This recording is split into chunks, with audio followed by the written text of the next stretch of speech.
Je suis souvent frappé par la manière dont les gens parlent de l'IA. On utilise ChatGPT, on demande à l'IA, mais très peu de personnes collaborent réellement avec l'IA. Je m'appelle Jean-Marie Dang, expert en psychométrie, et je travaille sur un projet passionnant. Associer les profils psychométriques à l'intelligence artificielle pour aider les entreprises à mieux collaborer. Dans une vidéo que je trouve exceptionnelle et dont je vais commenter des extraits, Jeremy Utley de Stanford explique que les meilleurs résultats avec l'IA viennent quand on la traite comme un coéquipier. Il dit que les gens qui échouent voient l'IA comme un outil. Ceux qui réussissent la traitent comme un partenaire à qui on donne du feedback. Commençons par l'extrait où il explique comment il en est arrivé là. People are wanting to learn AI and how it can be transformative for their business, but they don't have the basic language. And so while lots of organizations are asking me, how can we work with AI to transform our business? Where I have to start with them is, how do you work with AI? And we studied the underperformers and then we studied the outperformers. And what we found is the outperformers had a fundamentally different orientation towards AI than the underperformers did. Whereas the underperformers treated AI like a tool, the outperformers treated AI like a teammate. And shifting your orientation from tool to teammate changes everything about the kinds of outcomes that you can achieve working with generative AI. A simple example is, what do you do when it gives you mediocre results? If it's a tool, you get a mediocre result, and then maybe you improve it, or maybe you say, it's no good at doing that. If it's a teammate who's given you a mediocre result, think about the last teammate who gave you work product that wasn't sufficient. You gave them feedback. You gave them coaching. You gave them mentorship. You helped them improve it.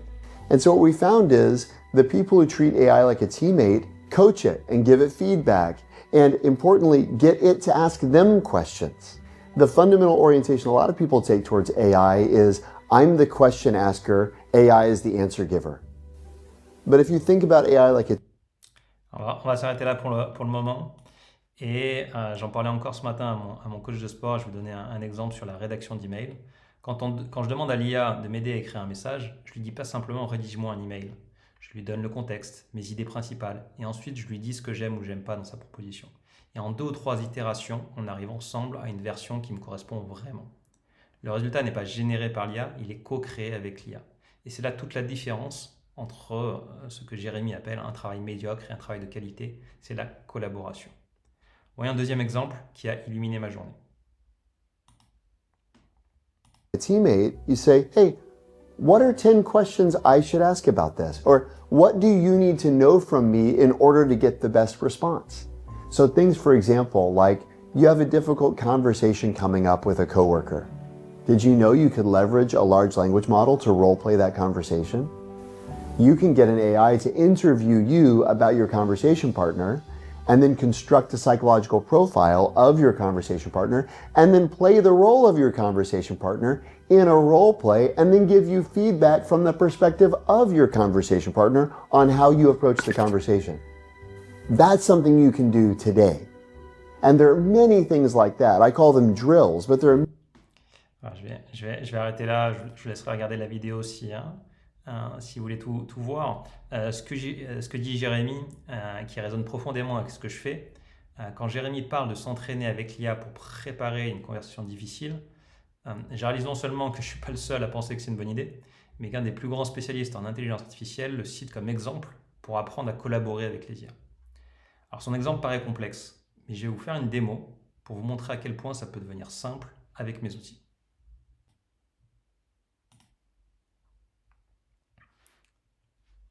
C'est parti. Alors on va prendre une situation qui est jamais simple à aborder. Je dois recentrer une collègue Jessica qui arrive souvent en retard. On va voir ce que ça donne. Je vais lui dire, je dois recentrer Jessica qui arrive souvent en retard. Peux-tu m'aider en m'indiquant comment aborder la situation et les points de vigilance auxquelles je dois être attentif. Sois concis. Alors c'est parti. Je pense qu'il va aller chercher le profil de Jessica. Voilà.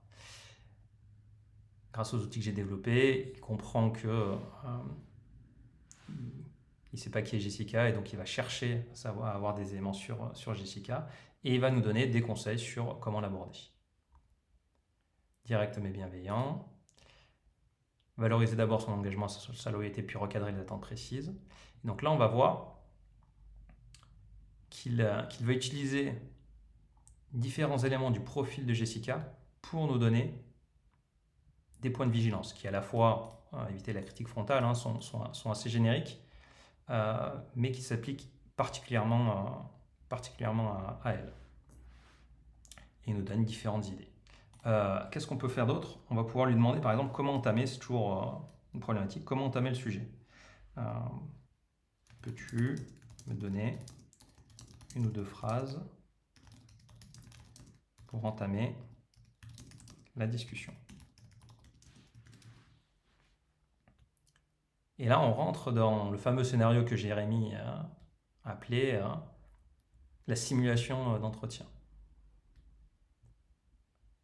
Voilà. Donc là, par exemple, directive actuelle, plus collaborative. Typiquement, moi, je pense que je partirais plus sur la deuxième option. Jessica, je veux échanger avec toi sur un point qui me préoccupe. Tes arrivées décalées deviennent régulières. Qu'est-ce qui se passe? Alors, et là, on va pouvoir lui demander que répondrait Jessica à l'option 2.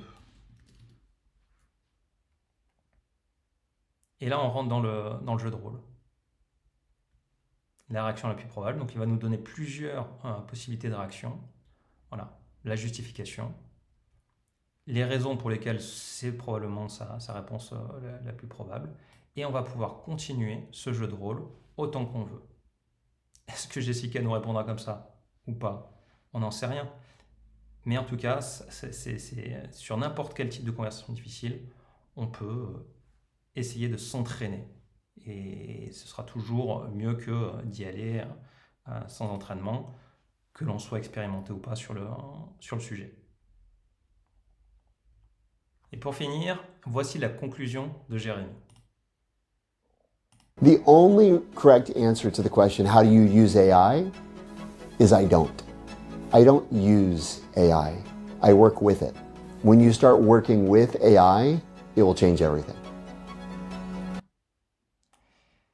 C'est un peu le message que je veux faire passer. C'est exactement ce que je veux montrer à travers mon projet Oraka. Ce n'est pas une question de remplacer l'humain, mais de renforcer la collaboration. Et quel meilleur moyen de collaborer avec l'IA que de lui apprendre à nous connaître.